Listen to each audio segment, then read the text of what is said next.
Sir ಏನು ಗೊತ್ತಾ, ಅಲ್ಲಿ ಜನ ಇಲ್ಲಿನ ಜನ ಏನು ಮಾಡ್ಬೇಕು?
ಹುಷಾರಾಗಿ ಕಳ್ರಿ, ಹುಷಾರಾಗಿ ಕಳ್ರಿ.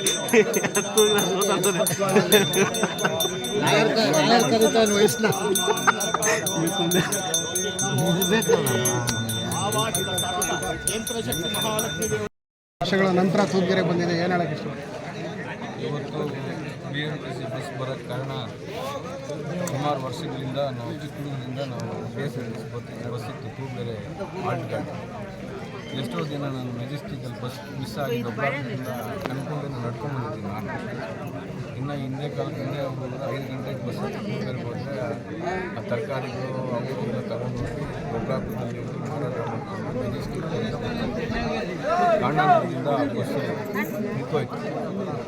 ನಾವು ಮತ್ತೆಲ್ಲ ನಮ್ಮ ಮುಖಂಡರ ಸೇರಿ ಸುಮಾರು ದಿನ ಡಿಪೋ ಹತ್ರ ಹೋಗಿ ಡಿಪೋ ಮ್ಯಾನೇಜರ್ ಹತ್ರ ಮಾತಾಡೋದು, ಯಾಕೆ ಸರ್ ನಮಗೆ ರೆವಿನ್ಯೂ ಇಲ್ಲ ಅಂತ ಹೇಳಿ ಸ್ಟಾಪ್ ಮಾಡಿದ್ವಿ. ಇದು ಸುಮಾರು ಒಂದು 4-5 ತಿಂಗಳಿಂದ ಮಾನ್ಯ ಮುನಿಯಪ್ಪ ಸಾಹೇಬ್ರ ಹತ್ರ ಮಾತಾಡಿ, ರಾಮಲಿಂಗ ಗದಿಯರ ಸಾಹೇಬ್ರ ಹತ್ರ ಮಾತಾಡಿ, ವೀರಪ್ಪ ಸಾಹೇಬ್ರ ಹತ್ರ ಮಾತಾಡಿ, ಅವ್ರ ಕಡೆಯಿಂದ ಫೋನ್ಗಳು ಮಾಡಿಸಿ ನಮ್ಮ ಎಲ್ಲ ಮುಖಂಡರು ಲೆಟರ್ಗಳು ಹಾಕಿಸಿ ನಮ್ಮ ಶಿವಕುಮಾರ್ ನನ್ನ ಆತ್ಮೀಯ ಸ್ನೇಹಿತರು ಘಾಟಿಗೆ ಹೋದ ತಿಂಗಳು 2 ತಿಂಗಳಿಂದ 2 ವಿದೇಶದಲ್ಲಿ ಬಸ್ ಕೊಟ್ಟಿದ್ರು. ನನ್ನ ಪೂಜೆ ಕರು ನಾನು ಪೂಜೆ ಕೊಡೋದಿಲ್ಲ ನಿಲ್ಲಿಸಿ ಕಾರಣ ಹೇಳಲ್ಲ. ಆದರೂ ಅವರಿಗೆ ಆ ಶಕ್ತಿ ಕೊಟ್ಟು ಓಡಾಡಿ ಎಲ್ಲ ಅಧಿಕಾರಿಗಳ ಹತ್ರನೂ ಮಾತಾಡಿ ಹೋಗಿ ಇವತ್ತು ದೇವಸ್ಥಾನದಿಂದ ಪೂಜೆ ಮಾಡಿಸ್ತಾರೆ. ದೇವರು ಒಳ್ಳೇದು ಮಾಡಲಿ. ಇನ್ನು ನಮ್ಮ ಗಂಗಪ್ಪಣ್ಣವರಾಗ್ಬೋದು, ಅಮೀನವರಾಗ್ಬೋದು, ಕೃಷ್ಣಪ್ಪ ಆಗ್ಬೋದು, ಕೃಷ್ಣಪ್ಪ ಆಗ್ಬೋದು, ಕಿಟ್ಟಿ ಆಗ್ಬೋದು, ಮಾಜಿ ಚೇರ್ಮನ್ ವೆಂಕಟೇಶ್ ಆಗ್ಬೋದು, ಗಿರೀಶ್ ಆಗ್ಬೋದು, ಎಲ್ಲ ಕೂತಿರೋ ದೇವೇಂದ್ರ ಆಗ್ಬೋದು, ನಮ್ಮ ಪಂಚಾಯತಿ ಅಧ್ಯಕ್ಷರು ಸಹೋದರಿ ನರಸಿಂಹಮೂರ್ತಿ ಆಗ್ಬೋದು, ಉಪಾಧ್ಯಕ್ಷರು ವರದಕ್ಷಿಣೆ ಎಲ್ಲ ಮುಖಂಡರು ಸೇರಿ ನಮ್ಮ ಊರಿಗೆ ಬಸ್ ಬೇಕೇ ಬೇಕು ಅಂತೇಳಿ ಏನು ನಮ್ಮ ಸಿದ್ದರಾಮಯ್ಯ ಸರ್ಕಾರ ಬಂದಿದ್ದ ಕೂಡಲೇ ಸಹೋದರರಿಗೆ ಎಲ್ಲರೂ ಫ್ರೀ ಅಂತ ಕೊಟ್ಟಾಗ ನಮ್ಮ ಊರಿಗೆ ಬಂದರೆ ನಮ್ಮ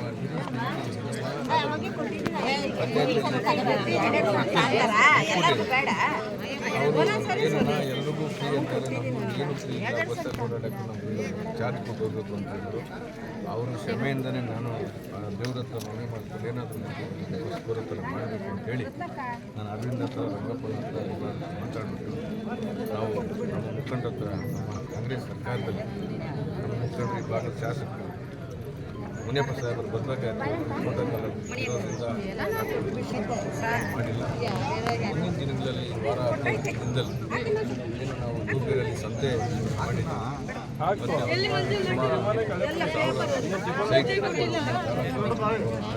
ಸಾಹೇಬರು ಕನಸು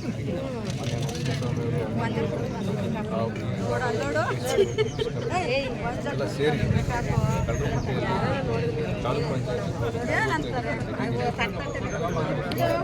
15 ಎಕರೆ ನಾವು ಕೂಪ್ಗೆರೆ ಗ್ರಾಮಸ್ಥರು ಮತ್ತು ಸ್ವಾತಂತ್ರ್ಯ ಹಿರಿಮೂರ್ತಿ ಕೊಡಬೇಕು ಅಂತೇಳಿ ಮನವಿ ಮಾಡಿಕೊಂಡಿದ್ದೀವಿ.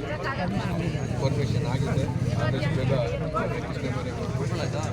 ಮುನಿಯಪ್ಪ ಸಾಹೇಬ್ ವೆಲ್ಲಿಯವರು ಎಲ್ಲ ಹಿರಿಯ ಮುಖಂಡರು ಒಂದು ವೇದಿಕೆಯಲ್ಲಿ ಭಾಗವಹಿಸಿದಾಗ ನಮ್ಮ ತೂಪ್ಗೆರೆ ಜನಕ್ಕೆ ಸುಮಾರು 500-600 ಮಕ್ಕಳು ಬಂದು ಮುನಿಕೃಷ್ಣಪ್ಪ ಯಾರು ಹೋಗ್ಬಿಟ್ಟು ಹಾಕು ಅಂತ ಹಾಕ್ಬಿಟ್ಟವ್ರೆ.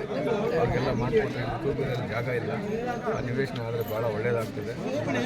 ಮುಂದಿನ ದಿನದಲ್ಲಿ ಏನು ಮೊನ್ನೆ 12 ಲಕ್ಷ ರೂಪಾಯಿ ಮುನಿಯಪ್ಪ ಸಾಹೇಬ್ ಇದ್ದಾಗ ಏನು ಅಧಿಕಾರಿ ಎನ್ಎಸ್ ಲೈಟ್ ಸೋಲಾರ್ 12 ಲೈಟ್ ಬಂದರೆ ನಮ್ಮ ತೂಪ್ಗೆರೆ ಬೆಂಗಳೂರು ಥರ ಆಗುತ್ತೆ. ಅದು ಕರೆಂಟ್ ಹೋಗಿದ ತಕ್ಷಣ ಅನ್ಕೊಳ್ತದೆ, ಕರೆಂಟ್ ಬಂದ ತಕ್ಷಣ ಚಾರ್ಜ್ ಆಗ್ತದೆ. ಅವೆಲ್ಲ ಕೆಲವು ಹೇಳ್ಕೊಳ್ತಾರೆ, ನಾನು ಮಾಡಿಲ್ಲ, ಅವರೇ ಮಾಡಿಲ್ಲ, ನಾವು ಯಾರೂ ಮಾಡಿಲ್ಲ. ದೇವರು ಕರ್ಕೊಂಡಿದ್ದಾರೆ. ನಾನು ಕೇಳ್ಕೊಳ್ಳೋದು ಅಂದರೆ ಎಲ್ಲ ಸಾರ್ವಜನಿಕರಲ್ಲಿ, ನಮ್ಮ ಸಹೋದರರಲ್ಲಿ ಈ ಊರಿನ ಹಿರಿಯರಲ್ಲಿ ನನ್ನ ಬಸ್ ಗೌರ್ಮೆಂಟ್ ಬಸ್ಸು ಅಂತ ಮನೋಭಾವ ಇಟ್ಕೊಳ್ಳೋದು ಬೇಡ. ನಮ್ಮ ಬಸ್ಸು ಅಂತ ನಾವು ಮನೋಭಾವ ಇಟ್ಕೊಳ್ಳೋದು.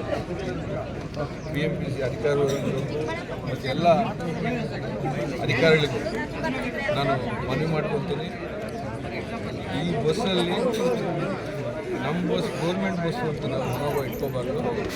ನಮ್ಮ ಕಾರ್ಗಳನ್ನ ನಾವು ಯಾವ ಥರ ನೋಡ್ಕೊತೀವೋ ಆ ಮನೋಭಾವ ಇಟ್ಕೊಂಡು ಬಸ್ಸಲ್ಲಿ ಹಾಕೋದು ಅಷ್ಟೇ. ನಮ್ಮ ಊರಿನ ಪರವಾಗಿ ಸಿಬ್ಬಂದಿ ವರ್ಗಗಳಿಗೆ ಕಂಡಕ್ಟರ್ ಎಲ್ಲರಿಗೂ ನಮ್ಮಲ್ಲಿ ಯಾರು ಯಾವ ಥರ ಅದೋ ಥರ ಬಸ್ಸನ್ನು ಸರ್ಕಾರಿ ಬಸ್ಸು ಅಂತ ಯಾರು ನಾವು ಕೊಡೋದಿಲ್ಲ.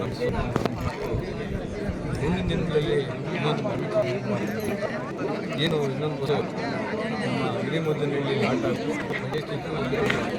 ಒಂದು ಲಕ್ಷ್ಮೀದೇಪುರ ಒಂದು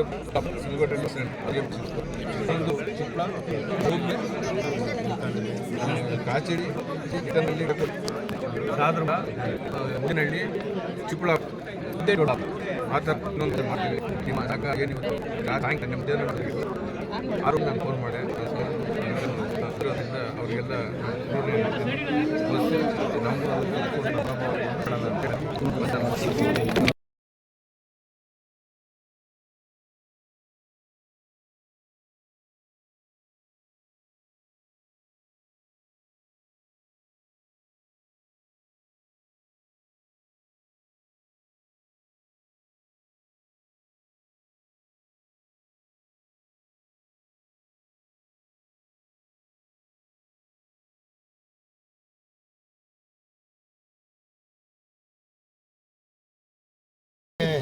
ಸುತ್ತಮುತ್ತಲ ಗ್ರಾಮದವರು ತೂಪ್ಗೆರೆ ಎಲ್ಲ ಜನಗಳಿಗೆ ಮುರಾಜಣ್ಣವರು, ಅರವಿಂದ್ ಅವರು, ಸಿದ್ದಪ್ಪ ಅವರು, ಕೃಷ್ಣಪ್ಪರು, ವೆಂಕಟೇಶ್ ಅವರು ಎಲ್ಲರ ಸಮ್ಮುಖದಲ್ಲಿ ಎಲ್ಲ ಮಹಿಳೆಯರಿಗೂ ಏನೋ ಒಂದು ಬಯಕೆ ಇತ್ತು. ಏನು ಆಶ್ವಾಸನೆ ಕೊಟ್ಟಿದ್ದರು ಸರ್ಕಾರದಿಂದ, ಆ ಆಶ್ವಾಸನೆ ಫ್ರೀಯಾಗಿ ಓಡಾಡೋದಕ್ಕೆ ನಮ್ಮ ಸನ್ಮಾನ್ಯ KH ಮುನಿಯಪ್ಪ ಸಾರು ಅವರ ಆಶೀರ್ವಾದದಿಂದ, ನಮ್ಮ ಮಹಿಳೆಯವರ ಆಶೀರ್ವಾದದಿಂದ ರಾಮಲಿಂಗಾರೆಡ್ಡಿ